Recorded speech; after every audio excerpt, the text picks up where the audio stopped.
She ain't no Elon. But she also brought us Dr. Oz and The Secret. We have to remember what this lady has done. She has to be held accountable. I forgive her, but I mean, The Secret is a particularly egregious offense.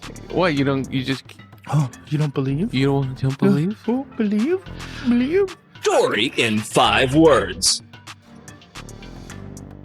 5 words. Oprah's list of favorite things. So Oprah released her annual list of favorite things, and as usual, there are lots of expensive stuff. $1,000 pizza oven, $590 drip coffee maker, $80 of luxury salt. Sadly, no proposal from Stedman.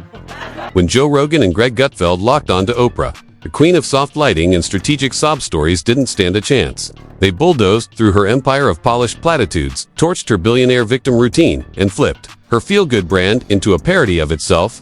This isn't a roast, it's a surgical strike. Think book clubs and banana bread will shield her. Think again. This takedown is loaded with dead-on sarcasm, ruthless reality checks, and the kind of truth Oprah never lets air on own. Joe Rogan is calling out Oprah and Michelle Obama for hypocritical speeches at the DNC. Watch. She's up there talking about income inequality. Like, hey, lady. Yeah, I know. You're rich as like, how is that equal? And also, when Michelle Obama was saying, I think she was saying her mother or grandmother was always suspicious of people who took more than they needed. Yes. Like, you're worth so much money. Take more than they need. The Obamas have 4 mansions. I mean, it's a bunch of... Shortly after the Oscars, a 3.9 magnitude earthquake rocked L.A. The tremors were so powerful, Oprah's ass is still moving. Why would you laugh at that? That's fat shamers. There's a line between inspiration and delusion. Oprah crossed it in designer heels while handing out scented candles and existential quotes. The woman who once gave away cars like party favors is now the high priestess of hollow virtue and performative empathy. Rogan and Gutfeld didn't just roast her, they dismantled her one TED Talk at a time. Tired of spiritual buzzwords and gold-plated wellness, so were they. Oprah's not relatable. She's just really good at pretending to be while filming it in 4K. Fall down. Yes, and it's honestly... She's a little old to be falling down. You loved it? I loved it. Wow. Loved it. She You didn't get like when hurt. people get hurt. She's fine. She's dead. She died? Yes. All right. Ding dong. The witch is dead. She did. No, Imagine if she did, and I was if she died from the joking fall. about her. Yeah, we're fucked. No, she didn't die. No, she's fine. I just think She looks like she got hurt. She used to feel real, the crying guest, the book club queen, the big-hearted media mom. Now she's a billionaire therapist selling feel-good slogans while brunching with elites who ride off yachts. Rogan nailed it. Oprah went from your aunt with advice to your rich neighbor who says manifest more while stepping into a helicopter. She built a throne on public pain and now sells access to it with ad breaks. Authenticity. That left her brand 3 partnerships. Ego. Oprah's doing an episode on psychedelics. God bless. How about that? God bless. I mean, she's definitely done it. Yeah, you don't do a fucking... Are we rolling yet? Are we rolling? Yeah? Yeah. Yeah, you don't do an episode on psychedelics unless you fucking visited the Unless you Maya. dabbled. Unless you got in there. You think it's ayahuasca or mushrooms? Most of those fancy people like to do the ayahuasca. Yeah. Because then you can claim spirituality above all other people. Oh, you I've think done there's it. like a pretentiousness? Oh, 100%. There's a... I've done it. I've experienced the Mother God. Yeah. The God. Yeah. I've experienced Gaia. Yeah. It's like, I think people really do experience that, but also there's a certain type of personality that wants to let you know that they're enlightened. And Greg, he went straight for her Maui moment. Wildfires scorched lives, and Oprah rolled in like it was a photo shoot, bought land, dropped sympathy, and gave out donations like she was filming Charity, the series. Gutfeld said, at best she showed up with a camera crew, a sad face, and the emotional range of someone who will cry until it's time for mimosas. That wasn't it was optics. Relief wrapped in a media kit. I want to be rich. I am rich. I imagine myself flying. I can fly. I will beat my wings until I take off. What's up? Yeah. It was one of the more I want to say disturbing, but it was confusing when that was taking hold with people. when I had friends that were telling me that the secret is real and that they imagined they were going to fulfill these childhood dreams that they had about whatever, being a fucking astronaut, whatever it would be. There's a couple people that I knew that were trying to tell me that the secret was going to be the thing and that they had a vision board and they had photographs. They put pictures up of the things that they wanted, like them in front of large crowds and shit. I'm like, oh boy. Them in front of large crowds. This is so not how it works. She didn't just ask for help, she asked, broke Americans to chip in while sitting on a Scrooge McDuck vault of real estate. That's not philanthropy, it's ego wrapped in incense. Gutfeld joked, watching Oprah beg for donations while living in luxury is like watching a lion ask the gazelle to split lunch. She made helping people look like a lifestyle shoot for a guilt-themed yoga retreat. The whole thing reeked of curated compassion. I looked at this list, and you know what wasn't on there? Anything about Maui, right? At one point in time, she and The Rock made that video to try to help out everybody who was hurt by the fire. And then that was just quickly discarded. She's like, okay, that didn't work. Who wants slippers? You want slippers. You get a pair of slippers. You're all getting slippers. Do you think she might have given some money and not talked about it? I do that a lot. You never hear about my charity, because I won't tell you. No one. Rogan pointed out Oprah doesn't even walk anymore, she floats. Carried by life coaches, quinoa chefs, and stylists who specialize in relatable wealth. Her brand, whispered affirmations, overpriced candles, and science-free self-help. Served in pastel, he called it spiritual junk food, tastes deep, does nothing, and leaves you broke. Gutfeld nailed it. Oprah doesn't sell growth anymore. She sells numbing comfort.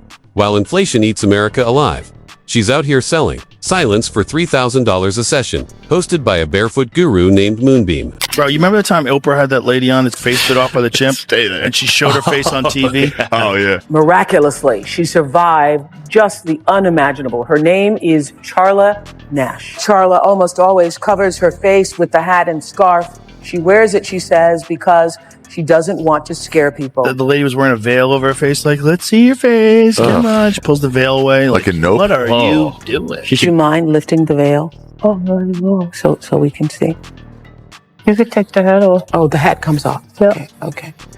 And let's talk celebrity obsession. Oprah doesn't create icons, she manufactures marketing campaigns. Dr. Oz, Dr. Phil, Meghan Markle. She's the launchpad for soft-spoken chaos. Rogan tore it apart. Oprah's not promoting people. She's selling drama in human form. Greg added, every cry on that couch, directed, every hug, framed like a perfume ad, and when they floated Oprah 2020, America almost handed the keys to a motivational poster in pearls.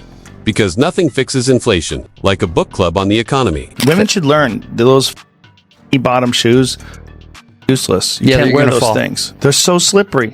Those really expensive shoes that the gals like that always have the shiny bottoms. Yeah. Here she is walking, and I believe she's talking about balance, which is LOL. The irony is staggering. So, flat ground. Doesn't mean all things are equal or at peace at all times. Greg nailed it. Electing Oprah would be like putting a fortune cookie in the White House and calling it leadership. Her entire power is illusion. She makes you feel special while reminding you she's more special. Her real message: you can succeed if you buy my app, join my network, and journal with my branded pen. Rogan couldn't stop laughing. Oprah's evolved into a self-help deity who only descends for Netflix deals or diet shake reveals. Empowerment, only if it comes with a price tag and 3 branding times. Oprah's an icon who, unlike traditional politicians, could match a wild card like Donald Trump. And if she won, she could give everyone a free car.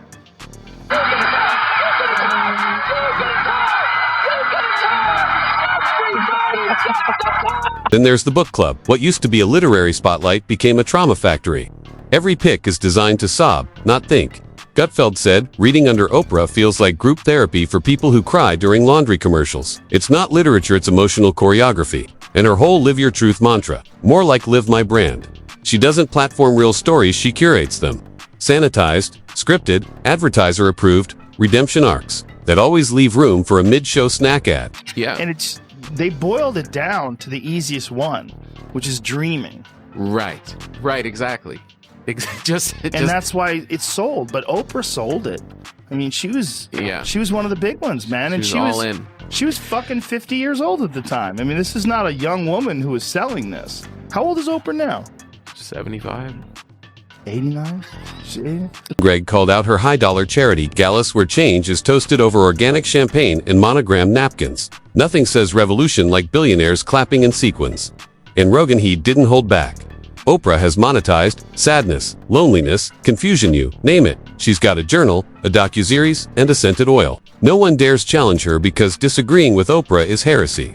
But Rogan and Gutfeld aren't drinking the kombucha. They see her for what she is, not a brand, a belief system, one where she's CEO, shaman, and queen. Her name is not really Oprah, it's Orpah. So who is she really, Oprah or Orpah? Could she be a Russian spy? We'll need an independent investigation, perhaps by Dr. Phil. But really, this is fake news. The real news is that the Democrats and the media are already thinking about 2020. It's natural in team sport politics to only see elections as the game and not all those days in between. It's like the next 4 years are the world's longest halftime. The wildest part, she still claims to be just like you.